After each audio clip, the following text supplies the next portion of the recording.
ये क्या बीजेपी के लिए एक तरह से मॉरल विक्ट्री आप मान सकते हैं इसे? किस चीज को? कि एक और रूलिंग पार्टी जो कि विपक्षी पार्टी है, बीजेपी के खिलाफ है, उसने भी वही एक्शन लिया जो बीजेपी हमेशा कहती थी कि भाई खोलो बॉर्डर। और पहले तो आप ये समझिए कि क्यों खोला बॉर्डर। हाँ, आप किसानों की बात कर रही है, मसला जो बॉर्डर पर हटाने का है किसानों का, ये तो किसानों का मसला ही नहीं है, ये आंदोलन का मसला ही नहीं है। आम आदमी पार्टी के एक मेरे मित्र ने कहा, मतलब जो हमारे मित्र लोग होते हैं, उन्होंने कहा कि भैया आप क्या लड़ाई लड़ रहे हो, आप नहीं चाहते कि अरविंद केजरीवाल साहब राज्यसभा जाए। अब राज्यसभा कैसे जाएंगे? राज्यसभा जाएंगे जब लुधियाना का जो उपचुनाव होगा उसमें अरोड़ा साहब चुनाव लड़ेंगे तो वो जीतेंगे तो इस्तीफा देंगे तो राज्यसभा जाएंगे, क्योंकि आजकल इस्तीफा देंगे तो केजरीवाल साहब राज्यसभा जाएंगे, क्योंकि आजकल वो आप पार्टी की जो राज्यसभा एमपी है वो केजरीवाल साहब के कहने पे वैसे इस्तीफा देते नहीं। स्वाति मालीवाल की बात नहीं, मैं तो वैसे बता रहा हूँ, ऐसा बोला उन्होंने, है ना। अब दूसरी बात, आपके पास कोई जानकारी है क्या कि स्वाति मालीवाल के अलावा और भी किसी को कहा गया क्या? नहीं, कहा नहीं, मतलब ऐसा बताया गया मेरे को, ये बात है।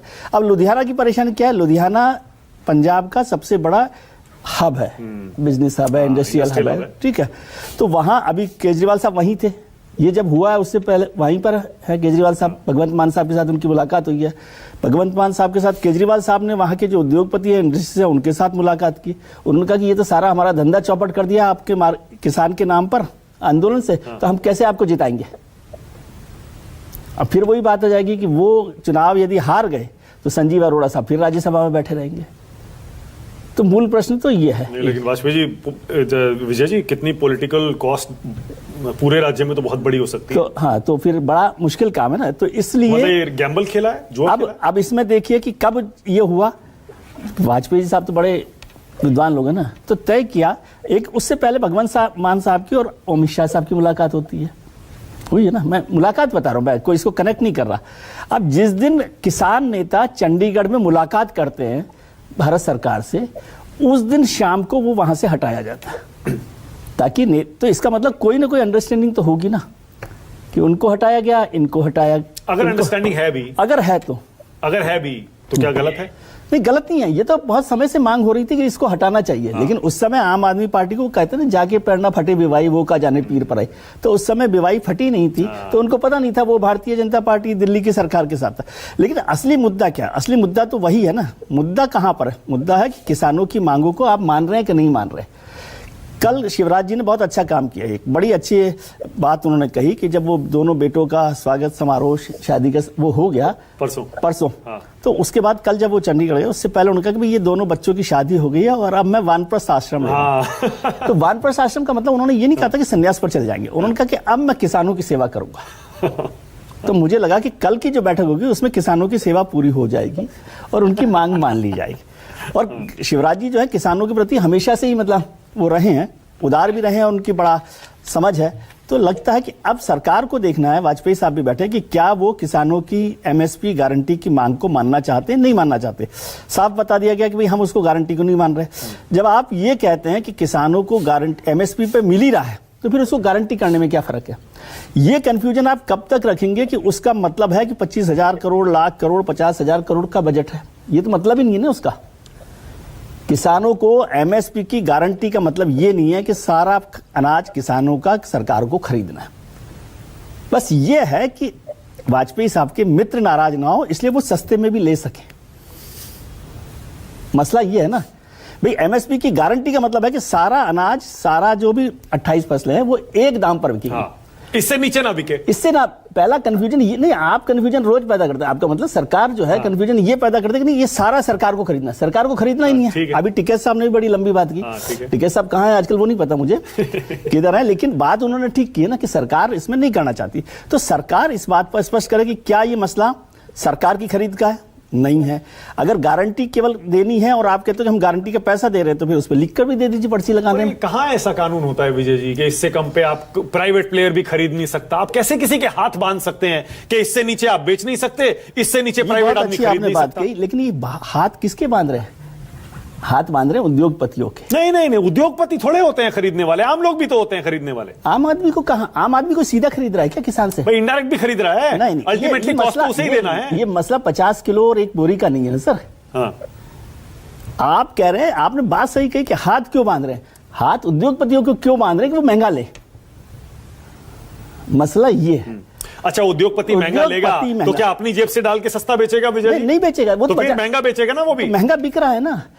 इसका मतलब या तो आपको किसान की चिंता नहीं है, जब आप एमएसपी पर, जो पैसे पर एमएसपी पर किसान का सरकार खरीद रही है, क्या उससे सस्ता अनाज बाजार में मिल रहा है? बाजार में और किसान के खेत से लेकर बाजार तक के तो प्राइस में इतना बड़ा फर्क होता है कि उसका कोई हिसाब ही नहीं है। हाँ।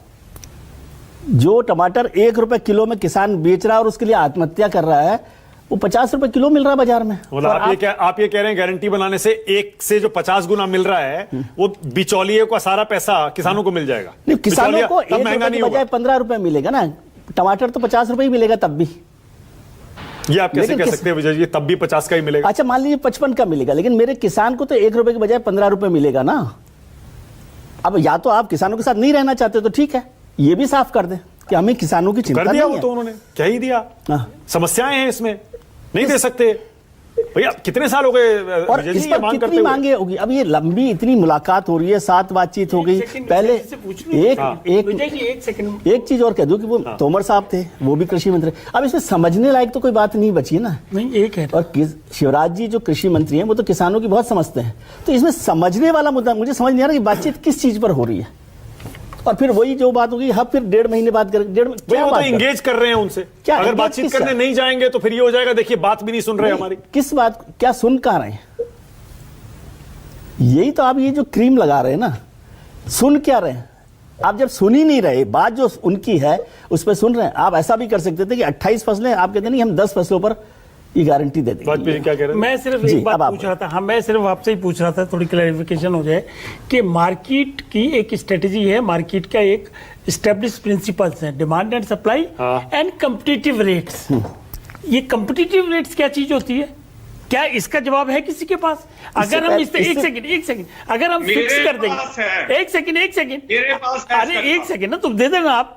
अगर हम फिक्स कर देंगे कि इससे कम में नहीं खरीदेंगे तो मार्केट में कंपटीटिव रेट का क्या मतलब रह गया कि 9 रुपए वाली मिलेगी, 8 वाली मिलेगी, 7 वाली करेगी, क्वालिटी मेंटेन होगी, और जो कंज्यूमर का फ्रीडम है, जो वो चाहेगा वो खरीदेगा। आप 1 लाख रुपए की घड़ी भी खरीदेंगे और 10,000 की भी खरीदेंगे, उसका क्या होगा? अगर हम फिक्स करके नहीं, सब घड़ियों का प्राइस 50,000 ही होगा, देन व्हाट विल हैपन? देखो, प्लीज ट्राई टू अप्रिशिएट हर चीज को बड़े कॉर्नर से देखना पड़ेगा, तब जाके हो। इसीलिए मैंने कहा कि सरकार के पास मशीनरी भी है, ब्यूरोक्रेट्स भी है, सिस्टम भी है, उसके बाद इस नतीजे में पहुंच पाई है अभी तक कि भाई ये बड़ा मुश्किल काम है। आप कन्विंस करिए सरकार को, इसीलिए मीटिंग्स हो रही है बार बार। जी, वाजपेयी साहब ने बिल्कुल ठीक जगह पे पकड़ी बात। कॉम्पिटिटिव प्राइस से पहले जो शब्द काम में लिया ना, वही है परेशानी, डिमांड एंड सप्लाई। किसान की चिंता ही डिमांड एंड सप्लाई है कि जिस दिन डिमांड नहीं होती उस दिन उस मार्केट का पैसा, उसका जो फसल है वो कम बिकता है, उसका दाम कम हो जाता है। तो एमएसपी क्या है? एमएसपी कॉम्पिटिटिव प्राइस के लिए नहीं है, एमएसपी सर्वाइवल ऑफ फार्मर्स है, मिनिमम सपोर्ट। हाँ, मिनिमम सपोर्ट प्राइस है। तो वो डिमांड एंड सप्लाई पर है कि आप सप्लाई के बहाने से उसकी मार्केट की जो फसल की रेट है उससे कम कर रहे हैं। कॉम्पिटिटिव प्राइस तो ये होगी कि एमएसपी आपने कर दी 2500 रुपए, उसका अनाज बहुत अच्छा है तो वो 3500 रुपए में बेच सकता है, जिसको खरीदना वो खरीद लेगा। एमएसपी का मतलब डिमांड एंड सप्लाई पर किसान का नुकसान नहीं हो। कॉम्पिटिटिव प्राइस तो बड़ी अलग चीज है। बाकी जगतार भाई क्या कह रहे थे, बताइए जरा।